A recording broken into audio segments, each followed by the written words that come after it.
Welcome to the Vol Bros. My name is Evan. This is my brother Rustin, and we are two Vol Bros who are actually bros in real life.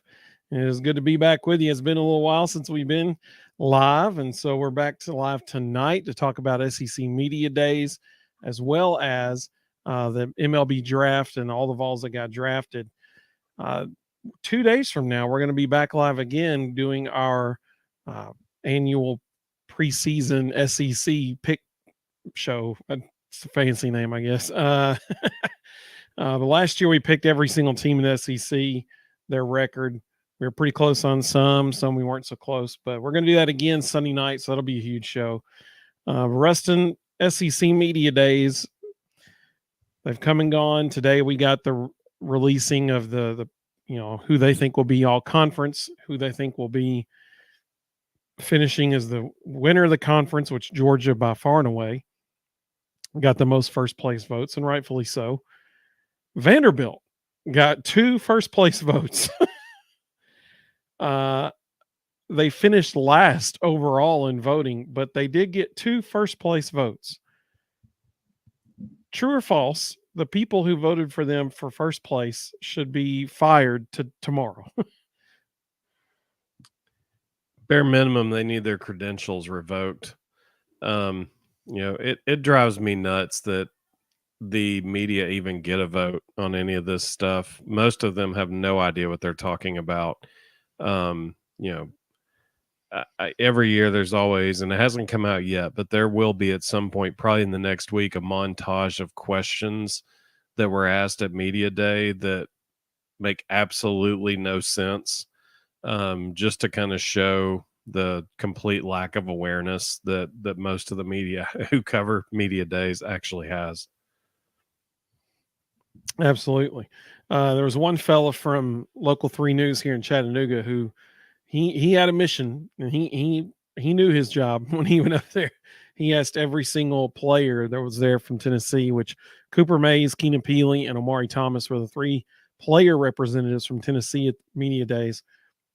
And our fella from Channel 3 News here in Chattanooga, he asked all of them about Boo Carter. He knew his job on the way up there, and so or on the way over there, I guess it was in Dallas, Texas. I did watch all 3 players, their interviews at the podium. Of course, they spend time in the main room, but then they also spend time down Radio Row. And all 3 players were also interviewed by Sports Animal. Josh Heupel spent time at the podium and at the Sports Animal table in Media Row. Of the 3 at the podium, I felt like Keenan Peely did the best job. He was fantastic, and to be expected. He's the oldest guy. Cooper Mays also did a great job. He was rocking the cowboy hat with the Power T on it. That was pretty cool. But Keenan Peely, he was just fantastic, and that's why I put him on the thumbnail for tonight. What did you think about how the 3 of them handled themselves at Media Days? And then we'll talk about Josh Heupel. I thought they all 3 did a good job. I thought Omari Thomas did a better job in individual interviews. He was a lot more forthcoming about kind of guys that are standing out, guys that he expects to have a bigger impact than people probably realize. Everybody, including Josh Heupel, stayed very vanilla. They were very tight-lipped. They clearly did not want to tip their hand and talk about what they had. And honestly, I was kind of bored with all of them. I felt like they just kind of showed up and went through the motions and made sure they didn't give away too much and got out of Dodge. Let's see. I just got a notification from StreamYard that X just changed their live streaming rules. That you now have to have a premium account to live stream on X. So that's fun. Well, sorry to the folks on X. You won't be, we invite you to come over to YouTube. If you want to post that on there, that'd be good. I'm going to start going through the comments, then we'll talk about Josh Heupel. Mino Laggy, welcome, Mino Laggy. She said, good evening. Hey, strangers. Yeah, it's been a while. It's been a while since we've been on here. We're excited to be back. Elijah said that title of this hat looks so good. Hey, I appreciate that very much. Appreciate that. Got the Tennessee orange going on the hat there. If you look real closely, there's a little tiny Summit blue outline around it. So I'm liking that very, very much. Verb. I just combined voting and herb into verb. Herb, welcome, buddy. Good to have you. He said voting is a joke at those things. Yeah. Two people voting for Vanderbilt to be SEC champions. Listen, nobody in their right mind thinks that Vanderbilt's going to win the SEC championship this year. Nate Bargatze might make a joke about it as a Vanderbilt fan, but even he knows they're not going to win the SEC. So, I mean, that's ridiculous that those people got to vote. I mean, if they're putting Vanderbilt as conference champions, what in the world are they putting 2 through 16? Let's see. Like you said, they really hate Tennessee. Tennessee was 7th overall, right behind Missouri, which was actually interesting, and right ahead of LSU. So that was an interesting spot for them to be at, in my opinion. Elijah said, I'm willing to bet UT finishes top 5 in the conference. I think that's a very fair prediction. Missouri and LSU aren't going to be ahead of us. So I think the game that will tell the tale there is Missouri, or actually Oklahoma. When they go to Oklahoma, first SEC game of this season, it's at Oklahoma. Oklahoma's a good team. So it'll be interesting to see what happens there. And that'll really let us know if they're going to finish top 5 or not, and that kind of thing. Eric, good to have you, buddy. He said, what's up, Evan and Rustin? I'm excited about Tennessee this season. They're deep. They got a lot of depth, and I can't wait till the first Tennessee game. They do have a lot of depth. That was actually one thing that Josh Heupel was asked about with his wide receiving core. And so we'll talk about that here in just a second. A couple other people were asked about it. Keenan Peely was asked about that with the linebackers. Cooper Mays was asked about that with the offensive line. So very interesting. I wish Omari Thomas had been asked about that in the main room, because that's the deepest position on the team, is defensive line. Herb said, hope Peely stays healthy. Amen, brother. Totally agree. Pulling for him, great kid. Yeah, I mean, I 100% agree. You'd love to see him have a great season. Absolutely. Tony said, wish Brew had been there instead of Big O, just my opinion. Yeah, I get that. I mean, this is Omari got to go last year, and so you'd think maybe Brew gets to go this year in his place. Totally understand that. Elijah said he felt the same way. It was sad that Brew had to sit out all last season. He's going to go off this year. Man, I hope so. I hope so. I hope for his own draft stock. I hope so. Sean, welcome, buddy. He said, hey, guys, this is a welcome surprise show. It is, yeah. We normally are on Thursdays and Sundays, but it just didn't work out this week, so we're Friday and Sunday this week. Elijah said, I don't understand the hype about LSU. They're losing a Heisman quarterback plus multiple amazing receivers, and they didn't really bring in a lot of people on a horrific defense. I think that's fair. There is certainly a lot of hype around Garrett Nussmeier. Whether that's valid or not, I guess we're about to find out. They'll be a lot better defensively. The addition of Blake Baker as defensive coordinator. Blake Baker is the reason Mizzou won what they won this past year. And he's the biggest reason I think you're going to see Missouri have a drop-off. He is one of the best defensive coordinators in the country. We all know the talent that LSU has. So, if he can turn Missouri into a top 10 defense with their talent, imagine what he can do with LSU's. That's a fair point. That's a very fair point. So let's see here. Josh Heupel in the main room. Josh Heupel, 27 minutes was his total press conference time. It's a pretty decent amount of time, honestly. He did not speak the longest. I think Shane Beamer did that. He was 17 minutes. Shocker. Yeah, of just his opening statement. Heupel's was nowhere near that long. It was less than 10. I know that. And then he had many, many questions. One thing we predicted would happen, and I think everybody predicted would happen, was that he would be asked multiple times about going back to Norman, Oklahoma as a coach for the first time. instead of as a player or coaching on Oklahoma staff. This is the first time going back as a visitor. And he was asked multiple times about that in the main room. And, he did a great job. He said it's certainly going to be different. He still knows a whole lot of people there. First time being on the visitor sideline in that stadium. And he did a good job. He did a great job. I don't think it's an accident. I don't think it's an accident at all. That the SEC scheduled Tennessee's first SEC game at Oklahoma. I don't think that's a coincidence at all. Rustin, what do you think about Josh Heupel, how he did at SEC Media Days? Did anything that he said raise your eyebrows? What do you think? Thought he was incredibly boring. And I think it was intentional. I think they all showed up and said, we're not going to say anything. We're just going to answer these questions as plainly as we possibly can. We're not going to give up anything. He was even asked about the headset communication. And he didn't really even answer that question. He basically just said, yeah, it's going to make things a lot easier for the quarterback. And so I think they were all told, Cooper, Keenan, Omari.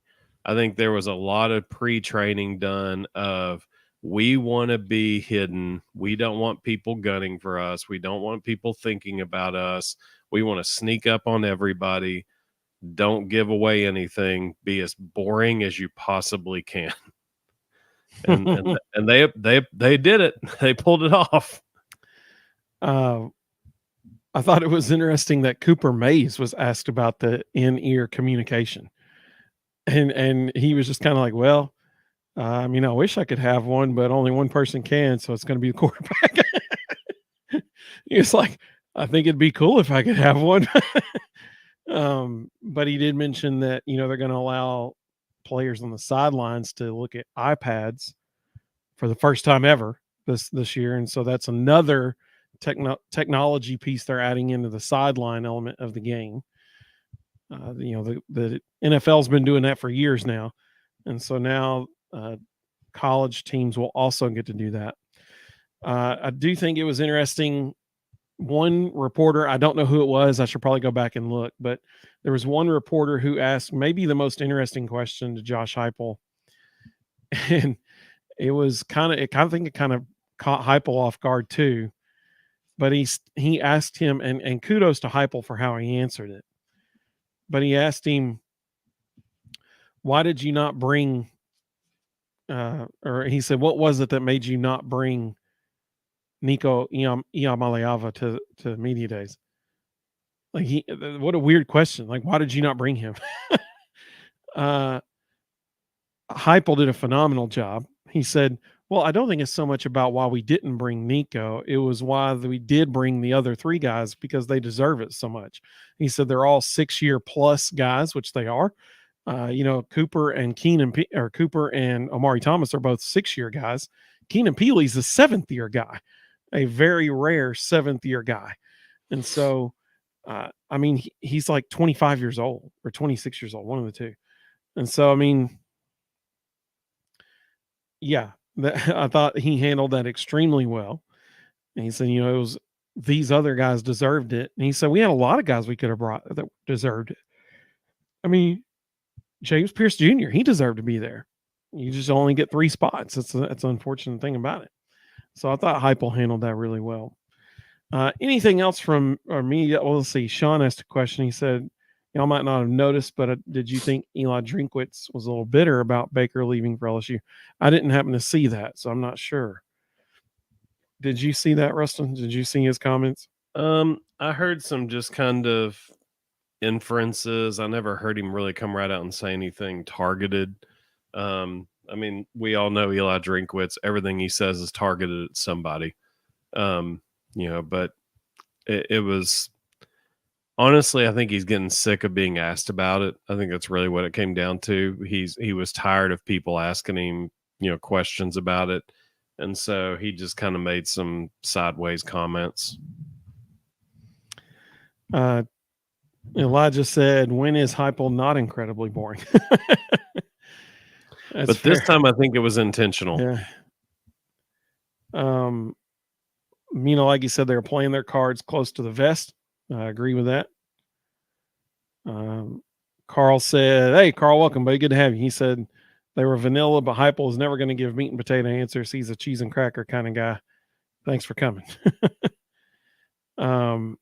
Like you said, was Drinkwitz standing on business? That's my favorite comment of the night. He was indeed standing on business, I think, actually. Sam said, I think Heupel should use SEC Media Days as a misinformation campaign. We've really changed our offensive philosophy. We're going to try to milk the play clock for every second that it has now. That would have been amazing if he had gone in and said that. That would have been fantastic. The talk about creating, sound bites and stuff, man, that would have done it for sure. Anything else you want to talk about with SEC Media Days before we move on to Rustin's name here, undrafted free agent?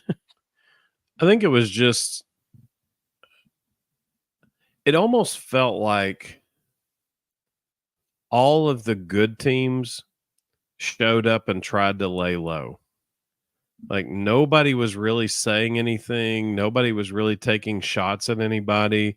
I mean, the most eventful thing that happened all week was Lane Kiffin making a sideways joke about Paul Feinbaum. Since when does Lane not attack other coaches? That's right. So it was I felt like it was overall pretty boring, honestly, and kind of mild mannered. And I just felt like there was a lot of really good teams in the room who didn't want anybody to think of them as a good team. And they were all just trying to keep a low profile. They want that rat poison, huh? Mm-hmm. Rebecca, welcome, Rebecca. Good to have you.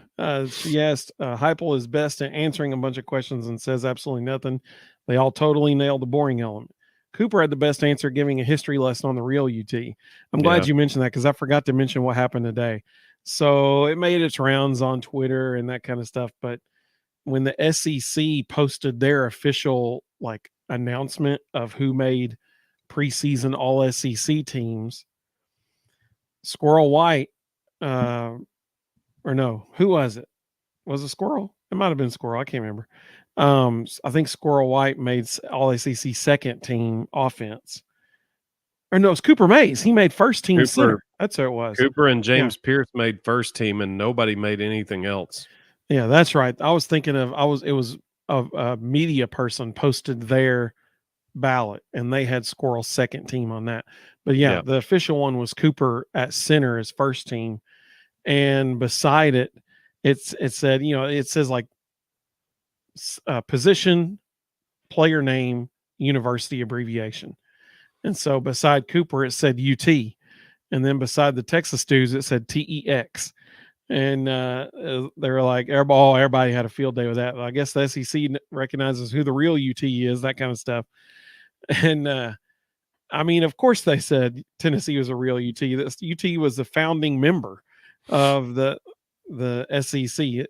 The SEC was formed in Knoxville. That's where it was formed. There's still a plaque on the wall in the hotel where it happened. So I'm glad you said that, Rebecca. That reminded me to mention that. Elijah said, all media days means to me is that football season's right around the corner. Amen, brother. Amen. 2 weeks until fall practice. 2 weeks till fall practice. I'm so excited.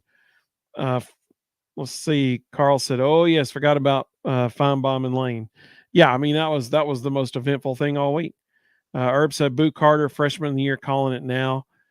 You mean like in the SEC or just for Tennessee?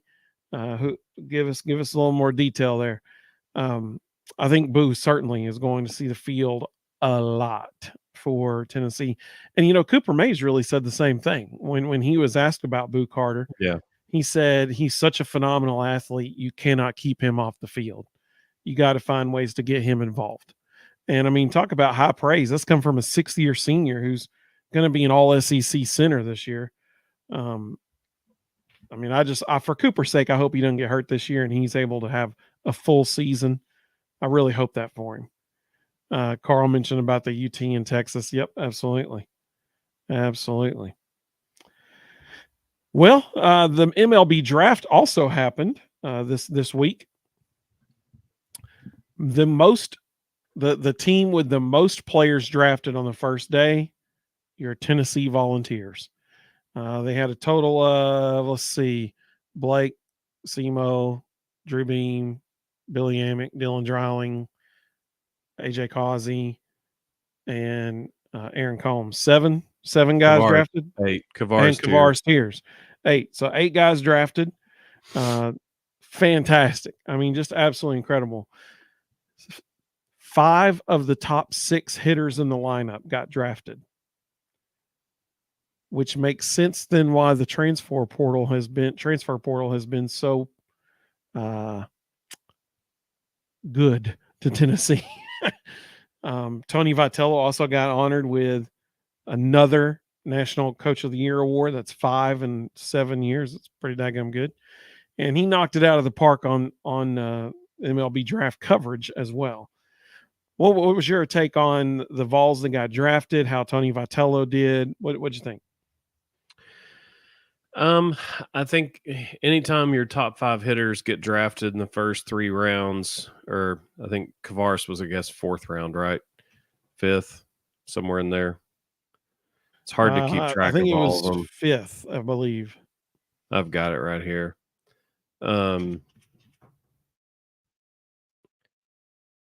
round. So anytime your top 5 hitters get drafted in the top 4 rounds, I mean, you've clearly got a great squad. You know, I was surprised that Drew Beam dropped as low as he did. But that's just the draft for you. The Major League Draft is a weird animal. For those who don't know how the draft works, the draft is not a real indication of people's abilities at all. The draft is an indication of how teams want to finagle money, how much they want someone for a certain position. They will put priority on a position over talent. So for example, you might see the Braves, for example, their first pick was a left-handed pitcher. They put a high priority on frontline pitchers. They may need a right fielder in the worst way over the next 3 years, but they don't care. They're going to draft frontline pitchers and then trade them down the road for good players. So, the draft itself, then there's also the dynamic of, will this guy actually sign? What's it going to cost to sign him?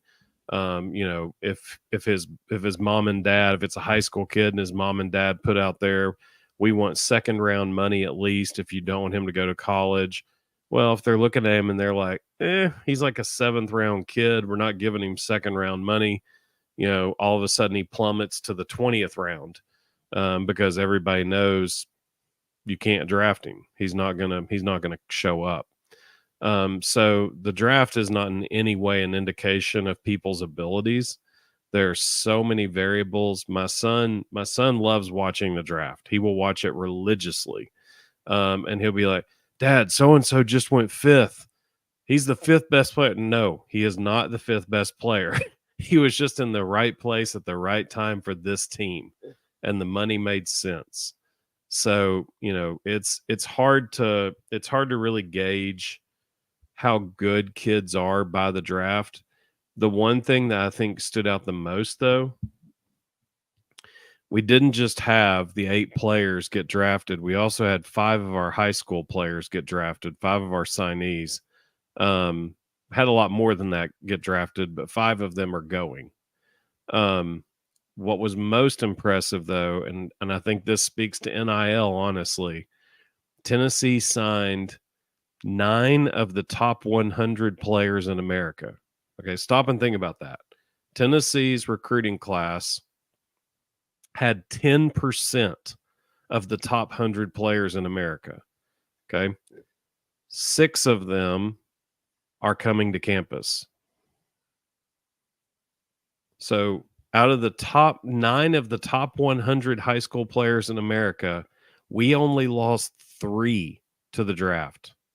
And just to be candid, I think the 2 best are coming to Tennessee. Levi Clark is an absolute monster behind the plate. He is a incredible defensive catcher, but he's also probably one of the top hitters in the entire country. He catches for Team USA. He is a big time talent, and he made it known early. He plummeted in the draft because he made it known, I'm not coming. I'm going to Tennessee. That kid is tearing the cover off the ball for Team USA right now. He might be DHing next year. He will find his way into the lineup. I didn't think there was any way possible we would get that kid. I just kind of wrote him off and was like, there's no way that kid's coming to college. That kid is unbelievable. And we've got Stone Lawless redshirting right now, and we've got Cannon Peebles returning. The catcher position next year is going to be solid. The other one is also playing for Team USA, Tegan Coons. He's the number 45 overall player in the country. He's one of the top pitchers in America. Didn't think there was any way that dude was coming to college. He plummeted in the draft. The more I watched his stock drop in the draft, I was like, holy cow, he's already told him he's coming to Tennessee. This is a kid who's a frontline starter for Team USA. They also use him in a closing role. He throws upper 90s as an 18-year-old. I mean, he is a dude. And when you add him to the guys we've signed out of the portal and from JUCO, our pitching staff, okay, I'm going to say it now. And so our pitching staff is going to be better next year. Okay. We've got AJ Russell coming back. We've got Nate Snead coming back.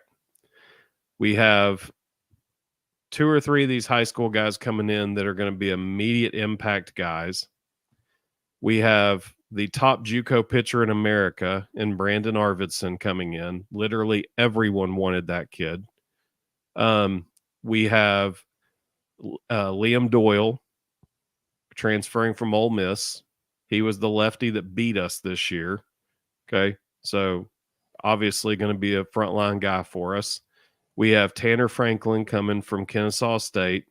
They think that by the spring he'll be throwing triple digits, and they see him as the future closer. We have Austin Breedlove coming from Cleveland State Community College, who is one of the top 5 JUCO pitchers in America.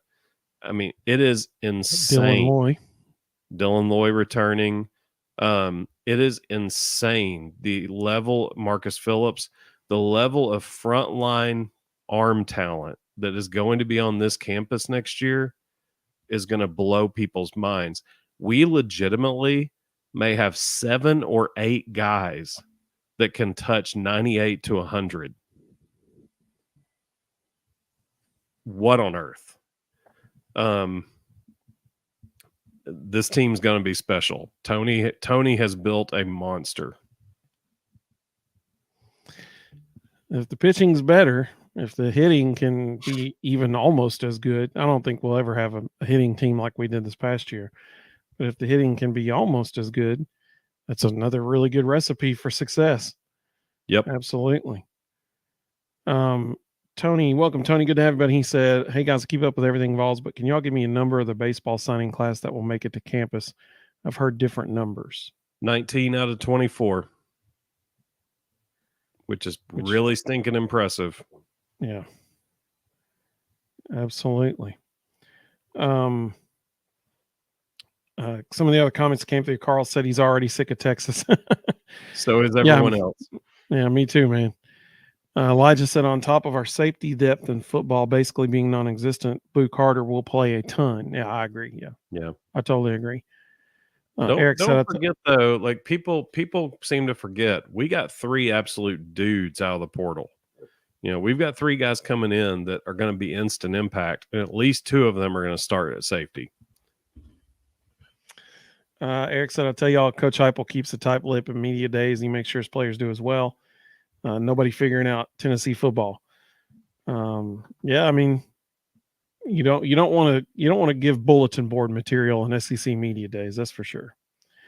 Carl said the Fighting Vitellos. He said Tony was awesome on the MLB draft coverage. Yeah, he was. I mean, he's a natural up there. He really is. Elijah said players come to Tennessee baseball to develop. I totally agree. I mean, you got Frank Anderson and Elander coaching you up. I mean, that's a really good duo. Tom, welcome, Tom. Good to have you, buddy. He said, I've always felt coaches gave too much away at media days. It's a nice change. Yeah, I'm sure all the athletic directors loved it too.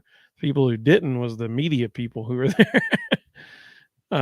Sam said, love seeing Cooper show up at media day with that big hat. Yeah, that was really cool. The power tee on it was really neat. Zach said, I thought you were on a break like Ross and Rachel. I'm not complaining.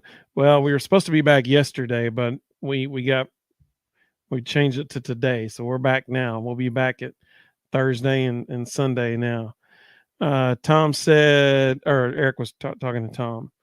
Let's see. Mino Aki said Dalton Connect is a prime example of people coming to Tennessee to develop. I think so. I think that's what she means. Which Dalton is tearing it up right now in the summer league. He is doing really well. He's done so well, they're letting him sit out the remaining games. They've seen all they need to see. Tony, sorry about that, man. I didn't get your question up there until so hopefully Tony's still with us, and he saw that. Hopefully, let's see. Like he said, from Stark to Clark. I'll be fascinated to see what they do with Levi Clark, because they do have Cannon Peebles and Stone Lawless, and Stone Lawless is, I mean, it was a huge deal that they were so good this year. They got to redshirt him. That kid can play. So I don't know if it's Peebles and Lawless rotating behind the plate and Levi Clark starts at DH. But he's, like I say, I didn't think there was any way possible that kid was coming to Knoxville. And when I started watching him drop down that draft board, I was like, oh, we got a shot. This is a kid that is destroying the ball for Team USA right now. Zach said, I smell back-to-back natties. Man, I hope so. That'd be awesome. That would be absolutely awesome. Like he's pumped up. Eric said, I'm excited about Tennessee baseball this next season with the quality of players returning and the ones they have brought in. Tennessee may win championship 2 years in a row. Hope so. Absolutely. Zach was getting pumped up. He said preaching section with Ruston, Tennessee edition. Sam said, Ruston, what do you think about our fielding defense next year? Yeah. Andrew Fisher will be at third. I'm still a believer that Ariel Antigua is going to be at short. The kid from Louisville is going to be at second. It'll be interesting to see who they put at first. I'm guessing probably Dalton Bargo. And I think Dean Curley will be in left field. And I think we just learned what the future of Tennessee defense is in this recruiting class. There are some coaches who do this. Tony Vitello just put all his cards on the table. Anybody notice how many infielders we signed in this recruiting class? Go ahead. 8. 1 first baseman who's a stash for later kid. He's a power guy, big arm, could play right field if he needed to. And 7 shortstops. 7 shortstops. No one else. Hey, there's balloons. Hey, balloons. There are some coaches who are like, I just want every athlete I can get my hands on, and we'll teach them to play everywhere else. Yeah.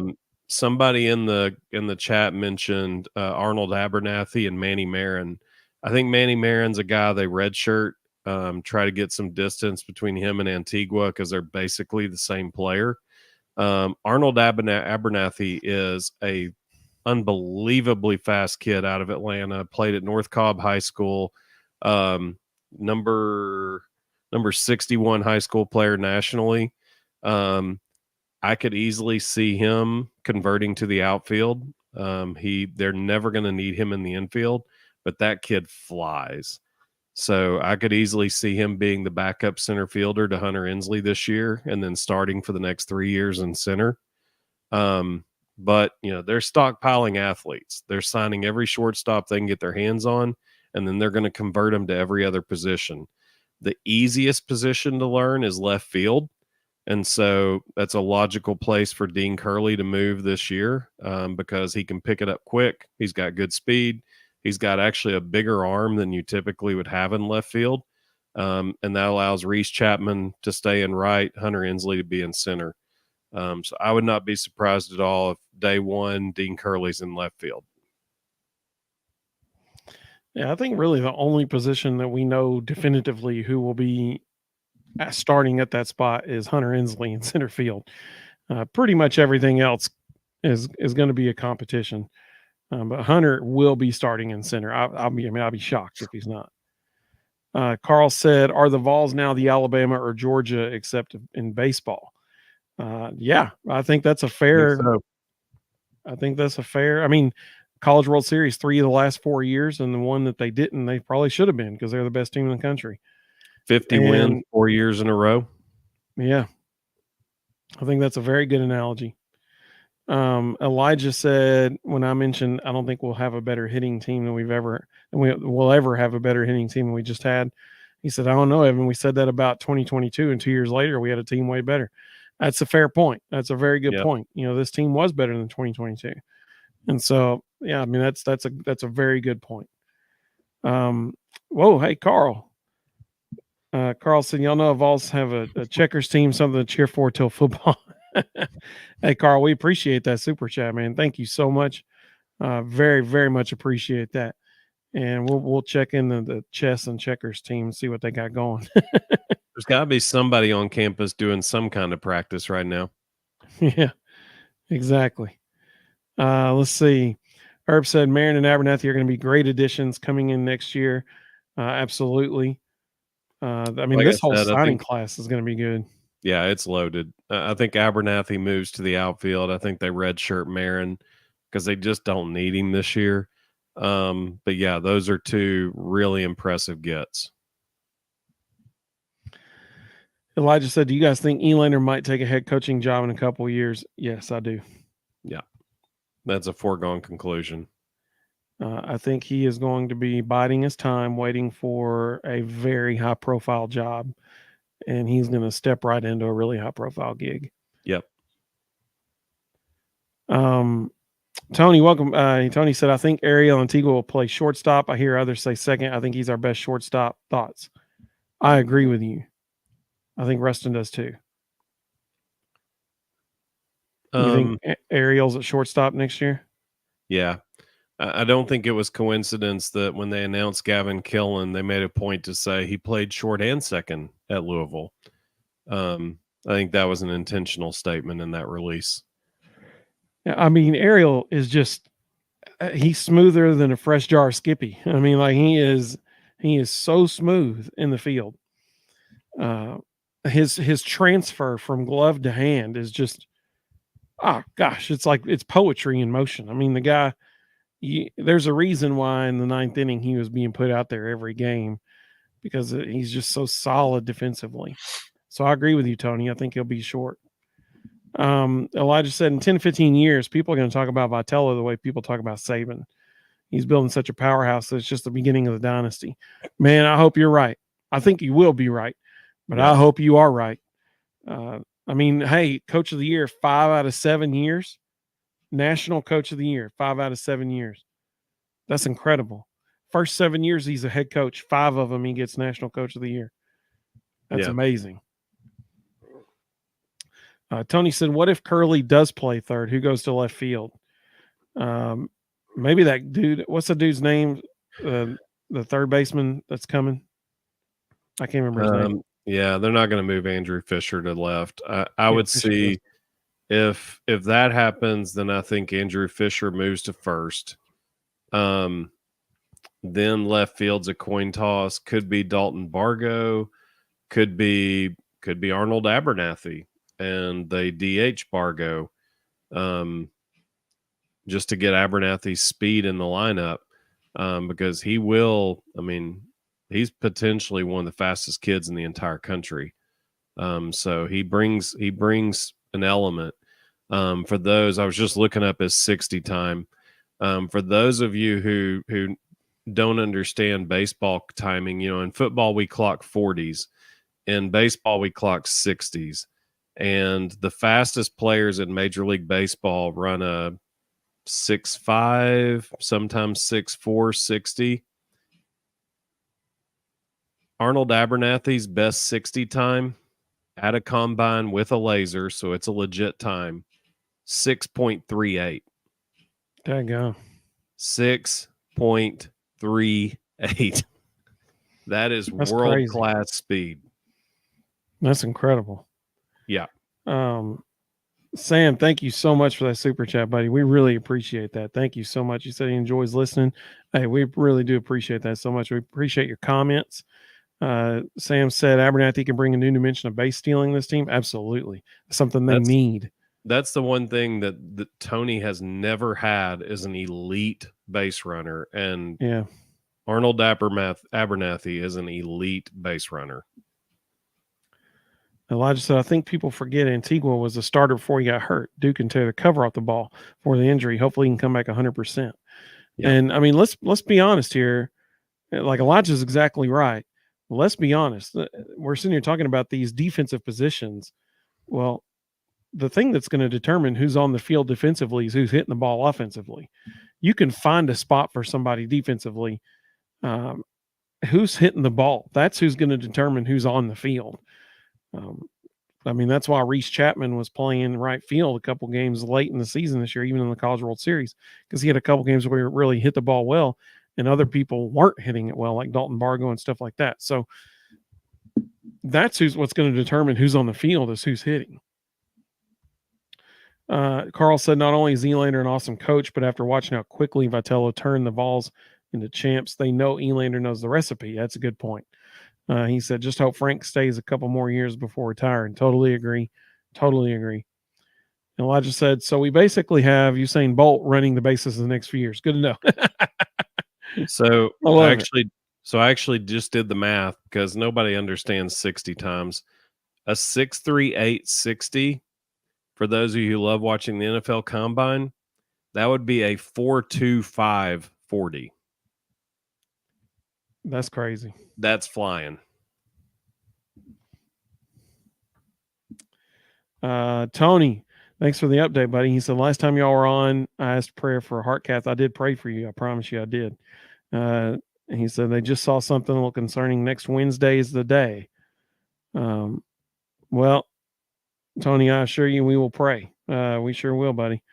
We'll be on Sunday night, so we'll see you then, hopefully. And then Thursday night, if you're, I'm assuming you'll still be in the hospital Thursday night recovering.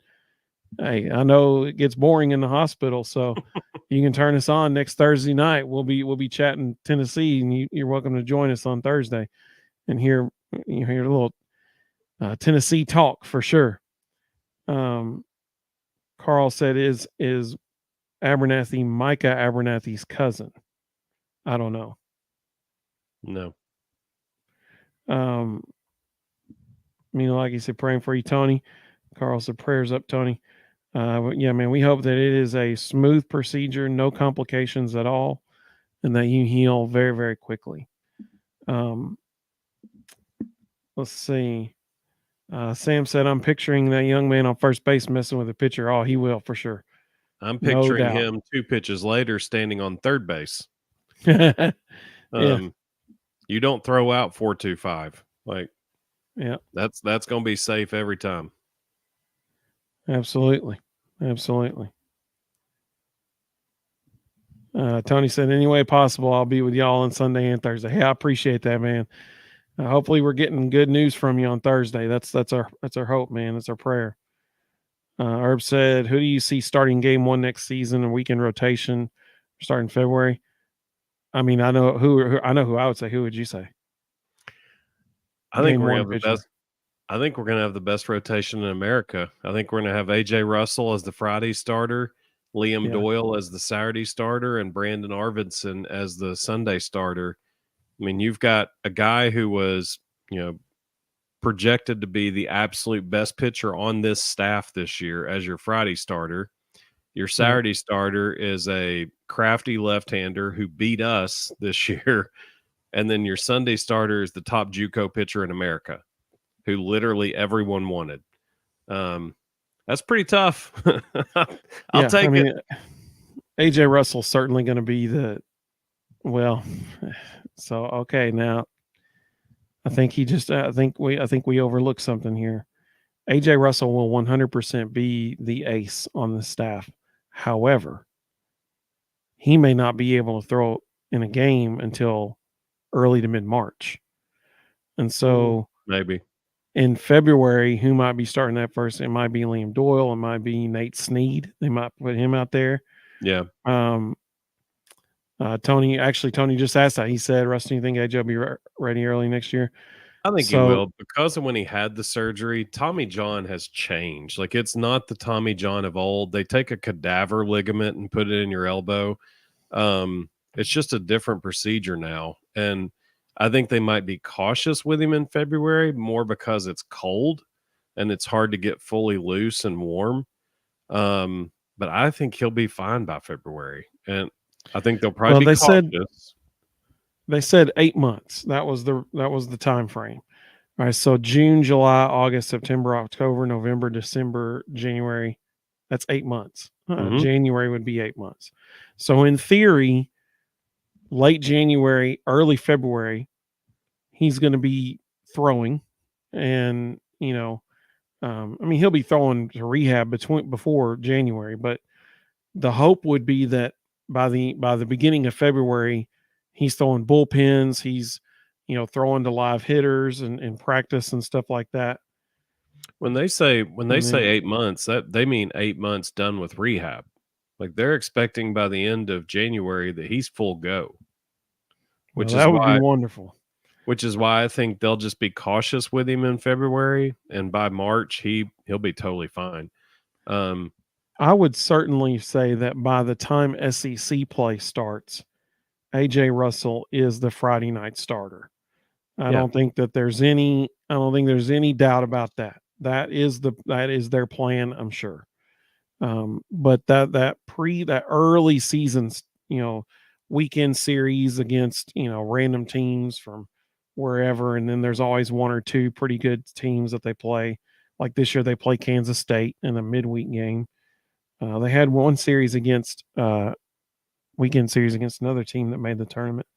I can't remember who it was this past year. So I mean, you always have those early season matchups, but they need him ready for the SEC. Like, and I think they know. I think he knows that.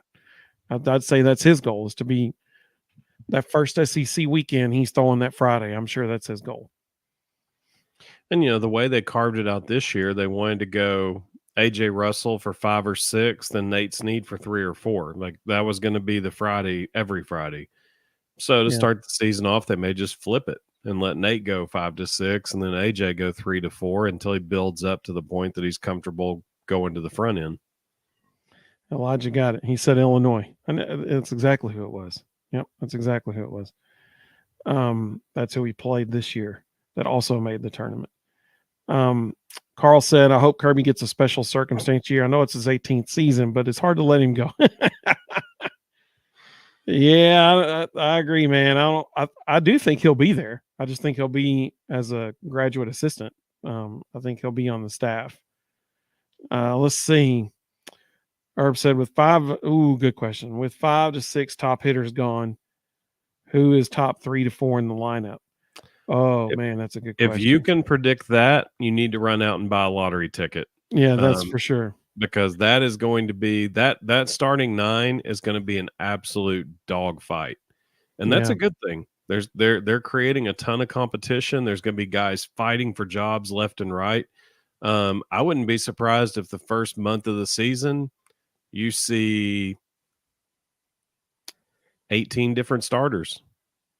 Wouldn't be surprised at all. I'd say game 1, Hunter Inslee's the leadoff man.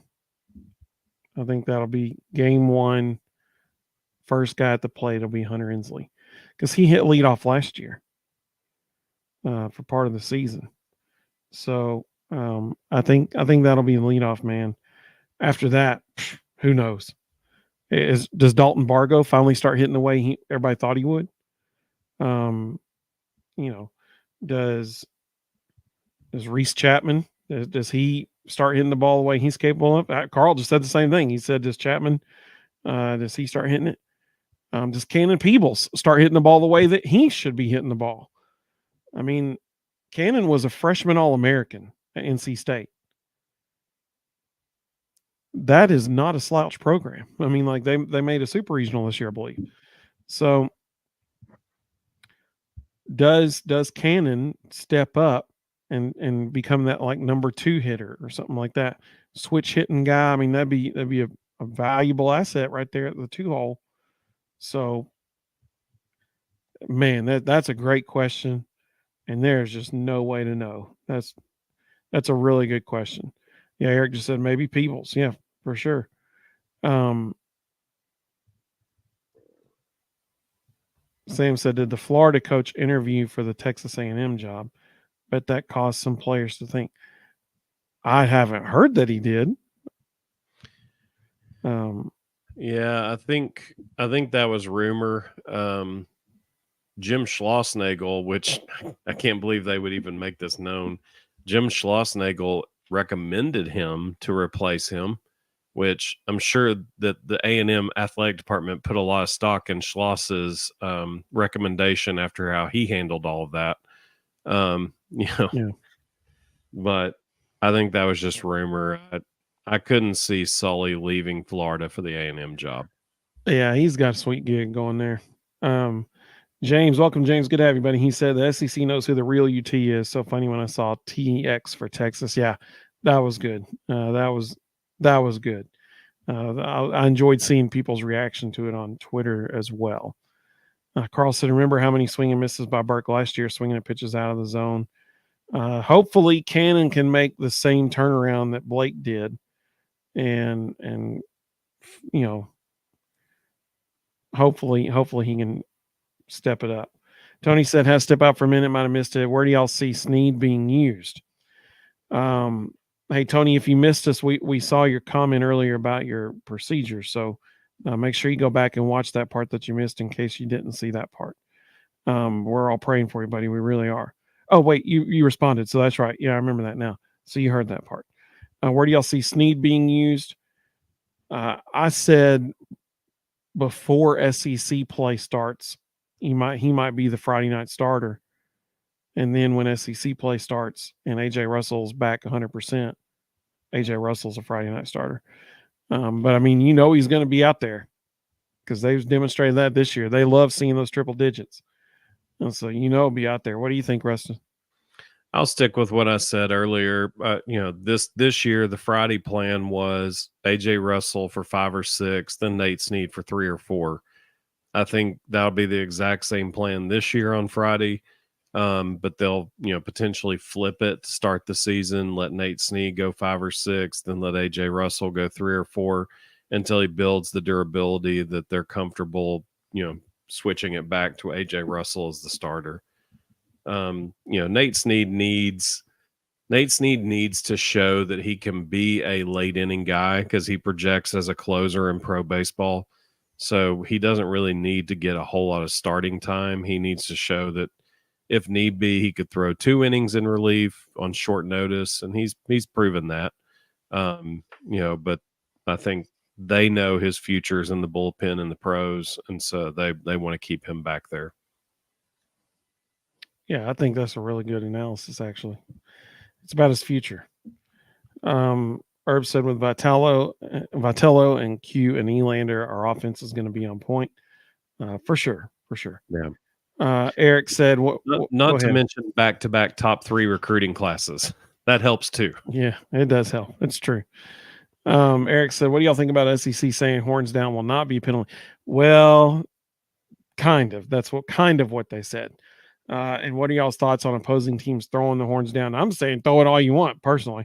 But I think it's, and here's the thing. I think the reason I say that is because it is hilarious how sensitive Texas is to that.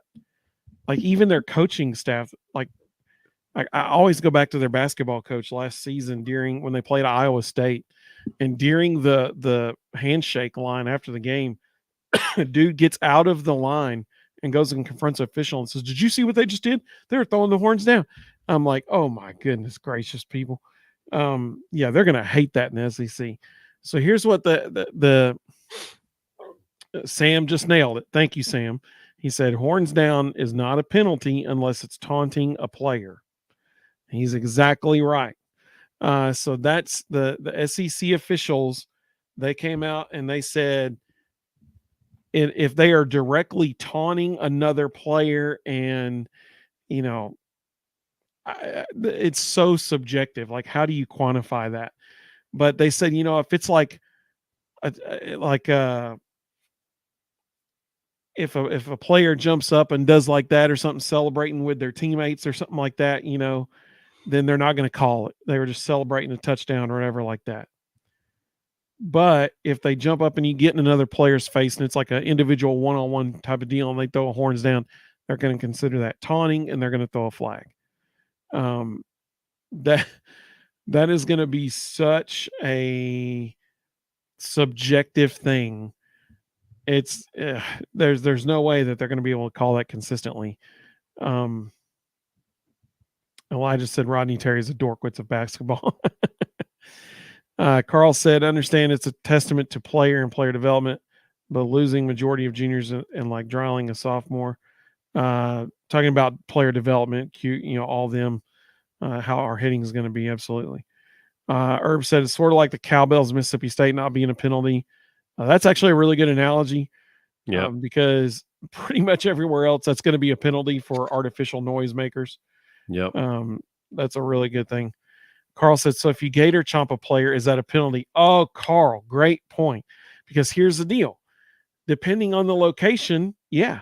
Like, let's talk about Tennessee, for example.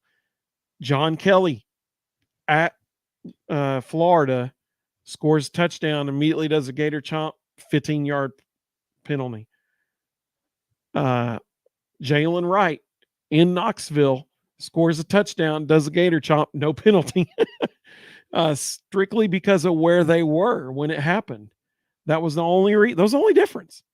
And so they considered it taunting since John Kelly looked at the stands at the opposing team's field and did it. They considered that taunting. Whatever. I agree. It's very subjective.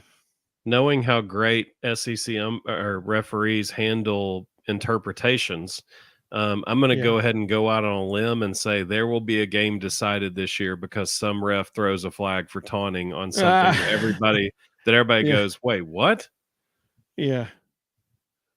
Yep. Eric said, thanks, Evan and Rustin, everybody else. I agree. All of Texas is so sensitive to the horns down. It's crazy. Yeah, man, it's laughable how sensitive they are to it.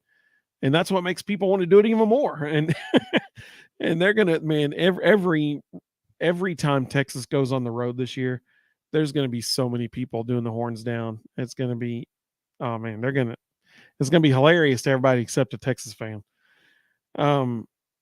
Well, we really do appreciate everybody joining us. I hope, yeah, exactly. LSU versus Florida throwing the shoe. I really do appreciate everybody joining us tonight. No, it's a special edition on a Friday. We'll be back Sunday. Sunday will be a fun show. I really do hope you join us Sunday. It's always fun. I'm going to try to find graphics on Twitter for every team schedule, and we'll have that, and we'll go through it individually. It'll be a good time. So we hope you join us Sunday night at 9:00.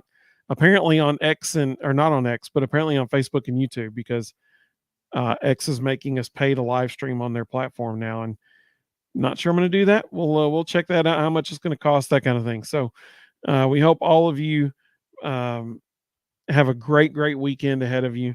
Me, like I said, thanks guys. Hey, we appreciate you. Me, no like you. Thank you so much. We love when you join us. Eric said, great show, Vol Bros. Y'all have a great rest of your weekend. Y'all appreciate that so much, Eric. Me, like you said, we should live stream on Rumble. We might have to if we can on X. Carl said, thank you, fellas. The return to Vols by 50 is close. Absolutely, man. We're going to do it. We're going to do it this year. We're going to have another competition like we did last year. Elijah said, great show tonight. Good night, everyone. Appreciate you so much. Thank you, Elijah. Appreciate you, Eric. You too, man. Hope you have a great weekend. Wes, good to have you, buddy. He said, "Go Vols!" Absolutely, 100%, absolutely.